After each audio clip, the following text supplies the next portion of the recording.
Hi friends, now I will discuss the solution of homogeneous partial differential equation involving the derivative with respect to one independent variable only.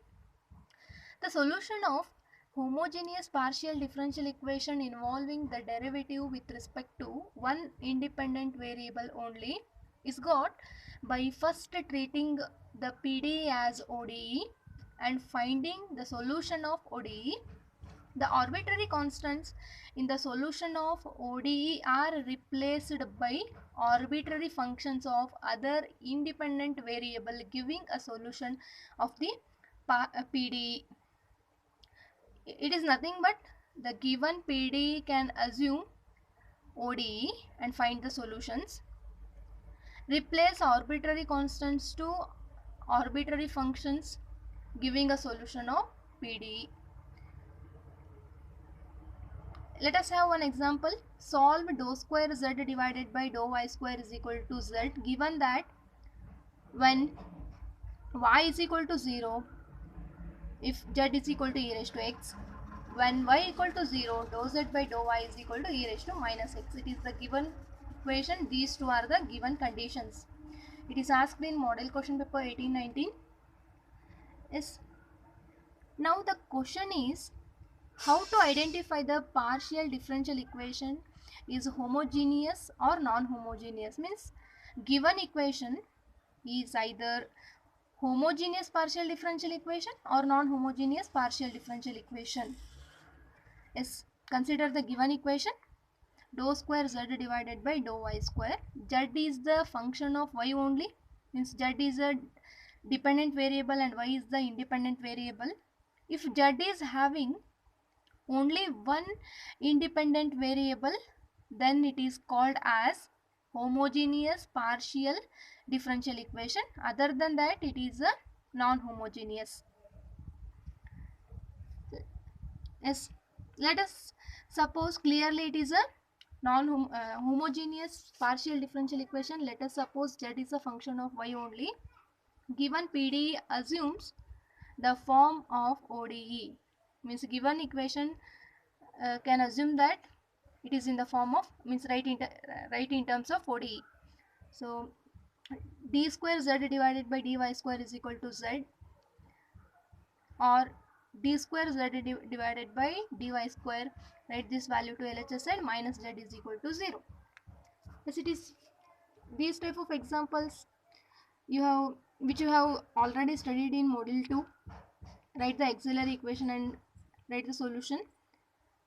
D square minus 1 into z is equal to 0, where d is equal to, we know that d divided by dy. It is with respect to y, you have to write it with respect to y. It is with respect to x, means write the value of d is equal to d divided by dx.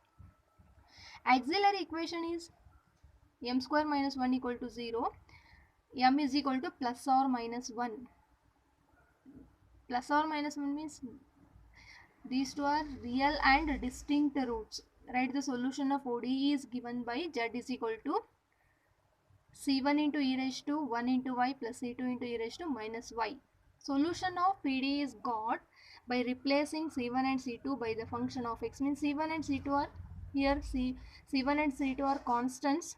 Write in terms of function. Arbitrary constants can be written as functions. It is with respect to y, means given equation is with respect to y, means write treating x as a constant, so write in terms of f of x and g of x.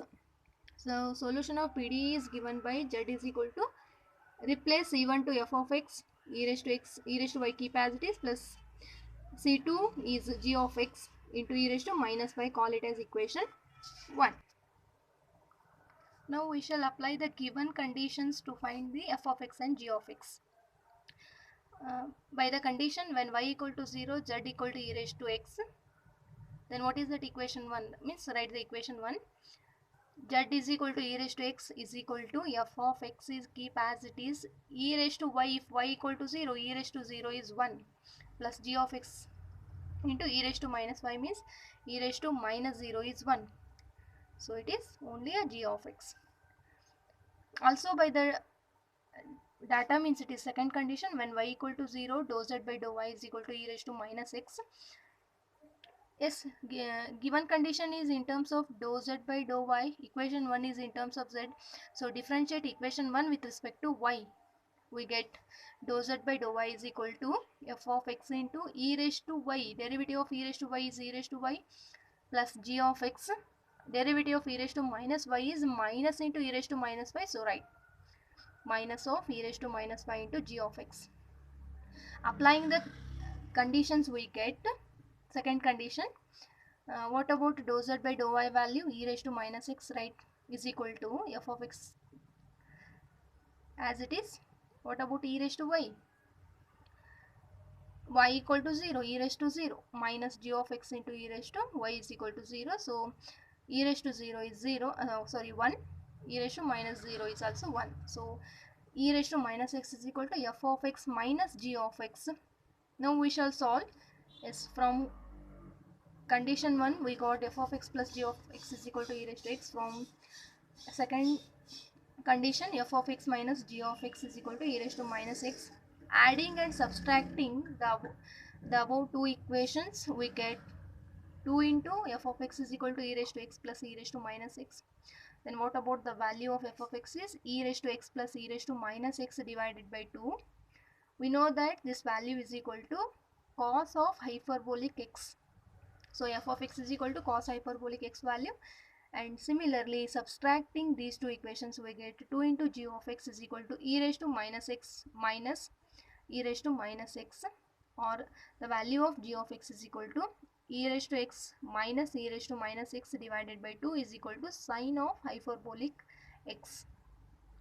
As we got the value of f of x and g of x value, then substitute these two values in equation 1, we get, what is that equation 1? Z equal to f of x into e raised to y plus g of x into e raised to minus y. So equation 1 becomes z is equal to f of x value is cos hyperbolic x into e raised to y plus g of x is sin hyperbolic x into e raised to minus y, which is the solution for the given equation.